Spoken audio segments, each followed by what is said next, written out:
Hey, we're back with Glenn Greenwald, columnist and blogger at Salon.com. Also with us, NPR's Michelle Norris. Out with a great new book, Grace of Silence. Grace of Silence. Can't wait to dig into that, too. I've got a lot of reading this week. Yes, you do.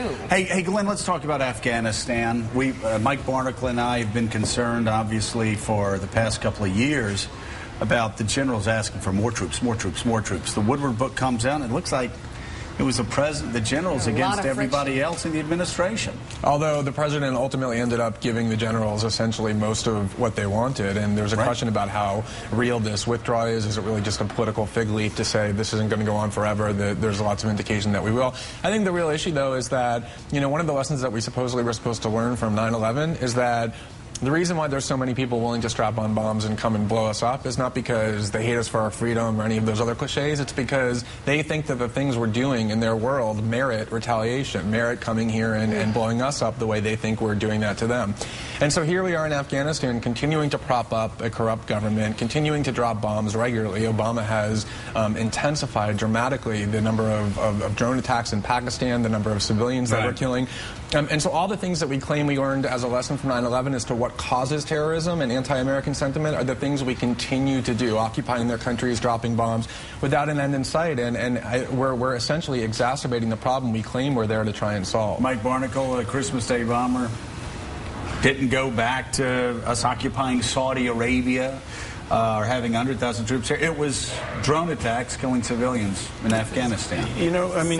Look, war is inherently a messy business, and there are going to be stories and there are going to be actual events where civilians do get killed. The larger issue with Afghanistan, at least resonated with me having dinner about a week and a half ago with a young captain just back from Afghanistan, his third tour.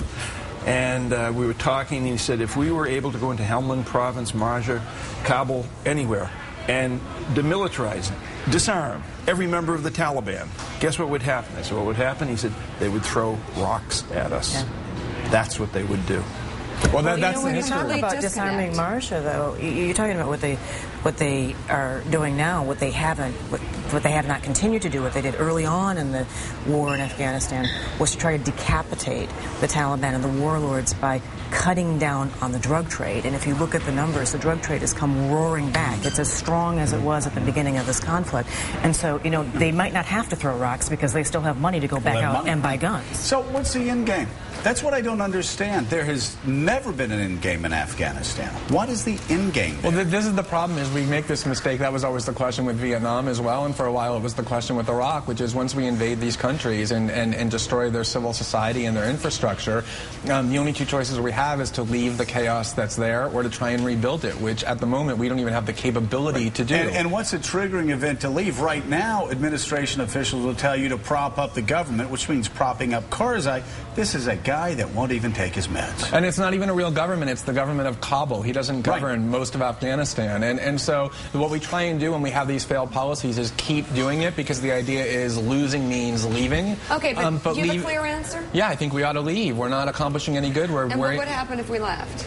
Then the country would essentially return to the way, really what it is now. And you don't see problems with that? Well, there's things that you can do. I mean, you don't want Al-Qaeda returning to Afghanistan, but Al-Qaeda has safe haven already in Pakistan and in Yemen. There's no reason to think that the Taliban would give it. Ask me that question. What would happen if we leave? What would happen if we left? No, ask it this way. What would happen if we left in 2011? Ask What would happen, Joe, if we left in 2011? Why, Mika, the same thing that would happen if we left in 2021. Right. The same thing that would happen if we left in 2031. The same thing that would happen if we left in 2041, except for the fact a lot more young Americans are going to get bullets through the back of their heads between 2011 and 2021, and we will have no more of a strategic advantage spending $2 billion a week over the next decade.